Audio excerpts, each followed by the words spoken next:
నమస్తే welcome to #you నేను మీ Rajesh. So ఇప్పుడు తెలంగాణ రాష్ట్ర రాజకీయాల్లో ఎవరైతే పార్టీ ఫిరాయించినటువంటి 10 మంది ఎమ్మెల్యేలు ఉన్నారో వాళ్ళ మీద నిజంగానే యాక్షన్ స్పీకర్ తీసుకోబోతున్నారా లేదా అన్న చర్చ జోరుగా సాగుతుంది. ఎందుకు ఈ చర్చ ఇప్పుడు తెర మీదకి వచ్చింది? ఎందుకంటే వీళ్ళు పార్టీలో మారి చాలా రోజులు అయిపోతుంది కదా, ఎప్పుడో పార్లమెంట్ ఎన్నికల కంటే బిఫోర్ కదా జరిగింది. అంటే దీని అందరికీ కారణం సుప్రీంకోర్టు తాజాగా ఇచ్చినటువంటి తీర్పు. సో సుదీర్ఘంగా బీఆర్ఎస్ పార్టీ నాయకులందరూ కూడా సుప్రీంకోర్టును అప్రోచ్ అయ్యి కొన్ని కీలకమైనటువంటి ఆధారాలు సాక్ష్యాలన్నీ సమర్పించిన తర్వాత వాదోపవాదాలు విన్న తర్వాత ఇప్పుడు ఏదైతే కొంత అనర్హత వేటుకు సంబంధించినటువంటి వ్యవహారం డిఫెక్షన్ లా ఏదైతే ఉందో అంటే వీళ్ళ మీద కొంత చర్యలు తీసుకోవాలని సుప్రీంకోర్టు తలుపు తట్టినటువంటి సందర్భంగా ఇప్పుడు సుప్రీంకోర్టు ఇచ్చినటువంటి ఆదేశాల మేరకు స్పీకర్ గడ్డం ప్రసాద్ కుమార్ ఏం నిర్ణయం తీసుకుంటారు అనే చర్చ జోరుగా సాగుతుంది. అయితే కొంత ఇప్పుడున్నటువంటి వ్యవహారాల్లో 10 మంది ఎమ్మెల్యేలు పార్టీ మారినప్పటికీ కేవలం ముగ్గురు మీదే కొంత మెడ మీద కత్తి వేలాడుతున్నట్టుగా మనం స్పష్టంగా అర్థం చేసుకోవచ్చు. ఈ ముగ్గురు మీదే ఎందుకు అంటే టెక్నికల్గా వీళ్ళు కొంత ఇన్వాల్వ్ అయ్యారు, అంటే కొంత టెక్నికల్గా అడ్మిట్ అయ్యారు. అందుకని ఇప్పుడు ఆ టెక్నికల్ ఎవిడెన్సెస్ బేస్ చేసుకుని స్పీకర్గా ఉన్నటువంటి గడ్డం ప్రసాద్ కూడా వీళ్ళని కొంత ఖచ్చితంగా వీళ్ళపైన చర్యలు తీసుకునే అవకాశాలు ఎక్కువ శాతం ఉన్నాయి. వాళ్ళు ఇప్పటికే మెంటల్గా దిశగా ఫిక్స్ అయిపోయినట్టు కనిపిస్తుంది. మరోవైపు జరుగుతున్నటువంటి ప్రచారం బేస్ చేసుకుని వాళ్ళు ఇప్పటికే ఉప ఎన్నికలకు కూడా కొంత సిద్ధం అవుతున్నట్టుగా తెలంగాణ పొలిటికల్ వర్గాల్లో కొంత విస్తృతమైనటువంటి చర్చ జరుగుతుంది. సో ఈ క్రమంలో అంటే జరుగుతున్నటువంటి ప్రచారం నేపథ్యంలో మరి ఆ 3 నియోజకవర్గాల్లో కూడా ఉప ఎన్నికలు జరిగే అవకాశాలు ఎక్కువ శాతం కనిపిస్తూ ఉన్నాయి. మరోవైపు స్పీకర్కి ఈ అంశంలో నిర్ణయం తీసుకునేందుకు కోసం సుప్రీంకోర్టు కూడా 3 నెలల గడువు ఇచ్చినటువంటి సందర్భంగా మరి ఇప్పుడు ఆ 3 నెలలలోపు ఖచ్చితంగా ఒక డెడ్ లైన్ ఉంది కాబట్టి ఆ 3 నెలల డెడ్ లైన్ లోపే స్పీకర్ గడ్డం ప్రసాద్ కుమార్ కూడా కొంత నిర్ణయం ఖచ్చితంగా తీసుకోవాల్సినటువంటి అవసరం ఉంది. ఒకవేళ సుప్రీంకోర్టు ఇన్వాల్వ్ అయినా కాకపోయినా ఆయనకి ఇచ్చినటువంటి గడువులో అయితే నిర్ణయం తీసుకోవాలి కాబట్టి ఖచ్చితంగా ఏం జరిగింది ఏంటి వాస్తవాలన్నీ కూడా పరిగణలో తీసుకున్న తర్వాత ఖచ్చితంగా స్పీకర్ ప్రసాద్ కుమార్ దాని మీద కొంత చర్యలు అయితే తీసుకునే అవకాశం ఉంటుంది. కానీ ఒక రకంగా చెప్పాలంటే పార్టీ మారినటువంటి ఎమ్మెల్యేలో ఒక రకమైనటువంటి టెన్షన్ వాతావరణం అయితే పట్టుకుంది. మరీ ముఖ్యంగా ఇప్పుడు దానం నాగేందర్ కానీ, కడియం శ్రీహరి కానీ, తెల్లం వెంకట్రావు కానీ ఈ ముగ్గురి పైన కూడా కొంత అనర్హత వేటు పడే అవకాశాలు ఎక్కువ శాతం ఉన్నాయి. అనర్హత వేటు తప్పదనే ప్రచారం జోరుగా సాగుతోంది. ఆ ముగ్గురు ఎమ్మెల్యేలు కూడా పార్టీ ఫిరాయించినటువంటి వ్యవహారంలో బలమైనటువంటి ఆధారాలు ఉన్నటువంటి వ్యవహారంలోనే ఈ టాక్ ప్రధానంగా వినిపిస్తోంది. అంటే ఇప్పుడు స్పీకర్ కూడా తన విచారణ పూర్తి చేసిన తర్వాత వారి సభ్యత్వాలను రద్దు చేసే అవకాశాలే ఎక్కువ శాతం ఉన్నాయనేది రాజకీయ వర్గాల చర్చ జోరుగా సాగుతోంది. మరి ఈ నేపథ్యంలో మిగతా 7 ఎమ్మెల్యేలు ఇప్పటి నుంచి కూడా కాంగ్రెస్ కార్యక్రమాలకు దూరంగా ఉండాలని కూడా మరోవైపు బీఆర్ఎస్ పార్టీ జారీ చేస్తున్నటువంటి విప్లను కూడా కొంత ఫాలో కావాలని కొంతమంది సీనియర్లు, మరోవైపు వాళ్ళకు ఉన్నటువంటి కొంతమంది శ్రేయోభిలాషులు, రాజకీయ పండితులు సూచనలు చేసినటువంటి పరిస్థితి కూడా ఉన్నాయనేది తెలుస్తోంది. అంటే వాస్తవానికి సుప్రీంకోర్టు తీర్పు నేపథ్యంలోనే ఉప ఎన్నికలకు ఎమ్మెల్యేలు దానం నాగేందర్, కడియం శ్రీహరి, తెల్లం వెంకట్రావు ఇప్పటికే వాళ్ళందరూ కూడా సిద్ధమవుతున్నట్లుగా ప్రచారం జరుగుతోంది. అంటే సుప్రీంకోర్టు తీర్పును స్వాగతిస్తున్నట్టు ఇప్పటికే కడియం శ్రీహరి కూడా క్లారిటీగా ఆయన వెల్కమ్ చేశారు. దాని దిశగా ఆయన కసరత్తు ప్రారంభించారు. ఏం జరిగినా కొంత ఫేస్ చేయక తప్పదు అని ఆయన తన సన్నిహితులతో ఇప్పటికే కామెంట్స్ చేస్తున్నట్లు కూడా తెలుస్తుంది. సో ఇప్పుడు ఆ కామెంట్లను బట్టి చూస్తే వాళ్ళు మెంటల్గా ఫిక్స్ అయిపోయారని అర్థమవుతుంది. మరోవైపు స్పీకర్ ఇప్పుడు తమపై వేటు వేస్తారని మిగతా 2 ఎమ్మెల్యేలు కూడా మానసికంగా కూడా సిద్ధమైపోయినట్టుగా కూడా కనిపిస్తుంది. ఆ దిశగానే కాంగ్రెస్ పార్టీ వర్గాల్లో కూడా టాక్ వినిపిస్తుంది. ఎందుకంటే బీఆర్ఎస్ టికెట్ పైన గెలిచినటువంటి దానం నాగేందర్ పూర్తిగా ఒక ఎవిడెన్స్.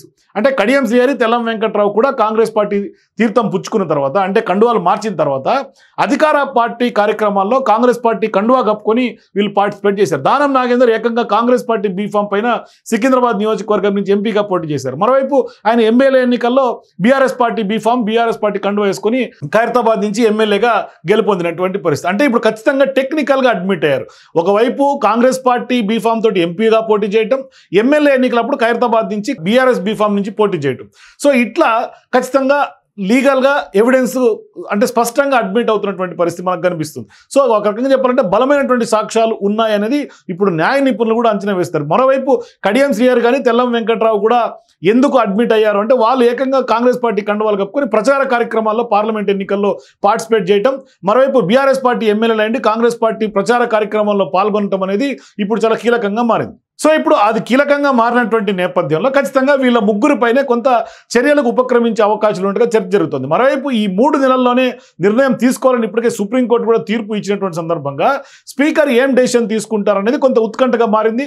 మరోవైపు ఆ ఎమ్మెల్యేలు కూడా కొంత టెన్షన్ పట్టుకుంది. అంటే వెంటనే విచారణ చేపడతారా లేదంటే కొంత మౌనంగానే ఉంటారా? ఎందుకంటే ఇప్పటిదాకా ఆయన ఎక్కడ కూడా కామెంట్స్ చేసినటువంటి దాఖలాలు లేవు. సో ఇప్పుడు అదే రాజకీయ వర్గాల్లో ఒక జోరుగా చర్చ ఏంటంటే స్పీకర్ నిర్ణయం ఏమి ఉండబోతుంది అని. ఒకవేళ కోర్టు విధించినటువంటి గడువులోపే స్పీకర్ తన నిర్ణయాన్ని ప్రకటించకపోతే గులాబీ పార్టీ మళ్ళీ కూడా సుప్రీంకోర్టుకు వెళ్ళి ఖచ్చితంగా స్పీకర్ దగ్గర పెండింగ్లో ఉందని చెప్పే అవకాశాలు ఉంటాయి. ఒకవేళ విచారణ చేపట్టి ఆ 3 ఎమ్మెల్యేలు కూడా పార్టీ ఫిరాయింపులకు పాల్పడ్డారని, మిగతా 7 ఎమ్మెల్యేలు కూడా పార్టీ మారినట్లు సరైన ఆధారాలు లేవని స్పీకర్ తన నిర్ణయాన్ని ఏమైనా ప్రకటిస్తారా? అలా చేస్తే రాజకీయాల్లో ఎలాంటి పరిణామాలు చోటు చేసుకుంటాయనే ఉత్కంఠ కూడా రేపుతోంది. కానీ గతంలో ఇటువంటి యాంటీ డిఫెక్షన్ సంబంధించినటువంటి కేసుల్లోనే గతంలో సుప్రీంకోర్టు తీర్పులో కూడా మహారాష్ట్రలో స్పీకర్గా ఉన్నటువంటి ఆనాడు చాలా రోజులు ఆ కేసును నాంచినటువంటి పరిస్థితి. వాళ్ళకు కూడా టైం బౌండ్ చెప్పినప్పటికీ ఆ టైం బౌండ్ అది అమల్లోకి రానటువంటి పరిస్థితి. మరి ఇప్పుడు ఈ స్పీకర్ గడ్డం ప్రసాద్ కుమార్ గారు ఏం చేస్తారనేది చర్చ. కానీ పార్టీ మారినటువంటి వారిలో దానం నాగేందర్ కానీ, కడియం శ్రీహరి కానీ, తెల్లం వెంకట్రావు కానీ మిగతా 7 మంది ఎమ్మెల్యేలు కూడా కొంత జాగ్రత్తగా ఉండాలనైతే కాంగ్రెస్ పార్టీ సీనియర్లు కూడా వాళ్ళకి ఇప్పటికే సలహాలు ఇస్తున్నట్టుగా తెలుస్తుందంట. అంటే ముగ్గురికి ఎట్లాగో తప్పదు కాబట్టి మిగతా 7 కొంత జాగ్రత్తగా ఉండాలని, అంటే హస్తం పార్టీ కార్యక్రమాలకు వాళ్ళందరూ కూడా దూరంగా ఉండాలని కూడా చెప్తున్నారు.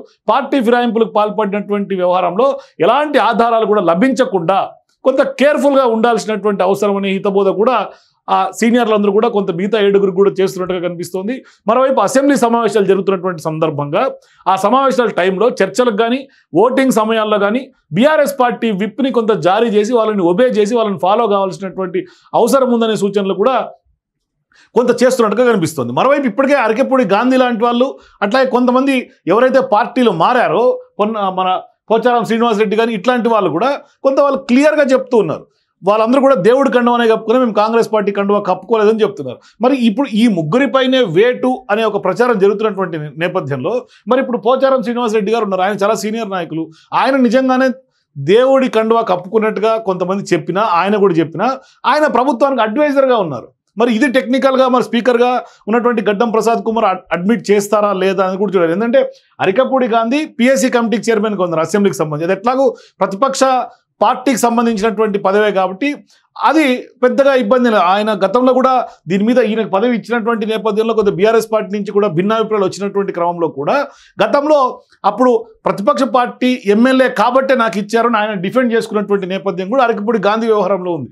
అందుకని ఇప్పుడు అరకపూడి గాంధీ ఎపిసోడ్ పెద్దగా ఇబ్బంది పడే అవకాశం లేదు. మిగతా 7 అందరూ సేఫ్ జోన్లోనే కనిపిస్తున్నారు. కేవలం దానం నాగేందర్, కడియం శ్రీహరి, తెల్లం వెంకట్రావు. మరి ఆ జాబితాలోకి పోచారం శ్రీనివాసరెడ్డి గారు కూడా కొంత యాడ్ అయ్యే అవకాశాలు ఉంటాయి. అయితే మరి ముగ్గురి మీదే ఈయన నిర్ణయం తీసుకుంటారా స్పీకర్ ప్రసాద్ కుమార్, లేదంటే కనుక 4వ వ్యక్తి అయినటువంటి పోచారం మీద కూడా తీసుకుంటారా, లేదు అంటే అసలు ఎవరెవరి మీద వేటు వేసే అవకాశం ఉంటుంది, అసలు వేటు దాకా వెళ్తారా? కేవలం 3 నెలల సమయ గడువు ఇచ్చినటువంటి నేపథ్యంలో సుప్రీంకోర్టు ఆ 3 నెలల లోపు కేవలం విచారణ ప్రారంభించి విచారణలో ఉంది ఏమైనా కాలయాపన చేసే అవకాశం ఉంటుందా?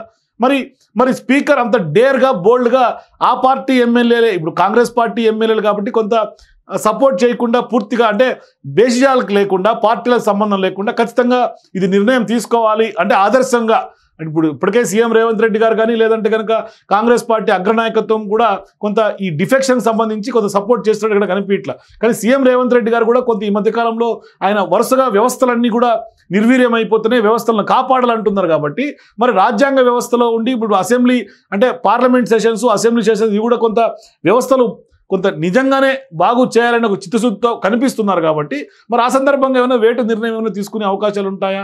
ఇదంతా కూడా ఒక డిస్కషన్స్ అయితే చాలా జోరుగా జరుగుతున్నాయి. మరి ఏం నిర్ణయం తీసుకుంటారు స్పీకర్ ప్రసాద్ అనేది కొంత వెయిట్ చేయాలి. మొత్తం మీద ఏది ఏమైనా సుప్రీంకోర్టు కూడా మేము ఆ వ్యవహారంలోకి జోక్యం చేసుకోము, స్పీకరే నిర్ణయం తీసుకోవాలి, స్పీకర్ విచక్షణకే వదిలేస్తున్నామని చెప్పినటువంటి క్రమంలో స్పీకర్ విచక్షణ మేరకు 3 నెలల లోపు ఎటువంటి నిర్ణయం వస్తుందనేది మాత్రం వెయిట్ చేసి చూడాలి. మరి స్పీకర్ కనుక కఠినంగా ఇది ఖచ్చితంగా లీగల్ పరంగా అడ్మిట్ అయినటువంటి సాక్ష్యాలన్నీ పరిశీలించి వేటు కనుక వేస్తే కనుక ఖచ్చితంగా మరొకసారి తెలంగాణలో 3-4 నియోజకవర్గాలు ఉప ఎన్నికలు అయితే అనివార్యంగా కనిపిస్తూ ఉంది. సో మీరు కూడా స్పీకర్ నిజంగానే వేటు నిర్ణయం తీసుకుంటారా, నిజంగానే ఉప ఎన్నికలు వచ్చే అవకాశం ఉంటుందా, లేదు అంటే మరి ఎంక్వైరీ పేరుతో కాలయాపన జరుగుతుందా, ఏం జరగబోతుంది, ఎటువంటి నిర్ణయం తీసుకునే అవకాశం ఉంటుంది? మీ అభిప్రాయాల కింద నాకు కామెంట్స్ తెలియజేయండి. For more videos please watch #.